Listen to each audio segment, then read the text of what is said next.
నిన్న TV nine చూస్తే పరువు హత్య జరిగింది, ఒక మాట కూడా అన్నది ఆమె యాంకరు, కుల అహంకార హత్య జరిగిందని ఒక మాట అన్నది. కథం మళ్ళీ పొద్దుముగా ఛానల్ చూస్తే కథం మళ్ళీ ఏం మారింది, మొత్తం ఆస్తి తగాదాల కోసమే హత్య జరిగింది. మనం చూసే మీడియా కూడా ఇప్పుడు T10 మీడియా ఉంది, N9 మీడియా ఉంది, నిజాం టీవీ నుంచి మేము వచ్చినాం. మనం చూసే మీడియా మన సంఖ్య మన దిక్కు పెరగాలి. వాళ్ళని బైకాట్ చేసే విధానంగా పోతేనే వాళ్ళు, ఎందుకంటే ఈ సమాజం ఈ దేశం మొత్తం చూస్తుంది, టీవీ నైన్ దేశం మొత్తం చూస్తుంది మెయిన్ స్ట్రీమ్ మీడియాను. కాబట్టి వాళ్ళు ఏది చెప్తే అదే నిజం అనుకుంటారు. మారుమూల ఊర్లో ఉన్న వాళ్ళు, బయట రాష్ట్రంలో ఉన్న వాళ్ళు, ఏపీలో ఉన్న వాళ్ళు ఏమనుకుంటారు, నిజంగానే ఆస్తాగాతు ఉన్నట్టుంది అందుకని ఇట్లా అయింది అనుకుంటారు.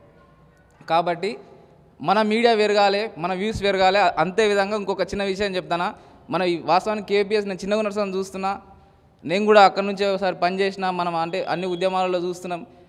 ఒక రౌండ్ టేబుల్ కాన్ఫరెన్స్ లేకపోతే ఒక సంఘటన జరగక పొలవమని మీ నాయకులందరూ పోతున్నారు, మీ ఎంకంగా మైకులు వేసుకొని మేమందరం వస్తున్నాం.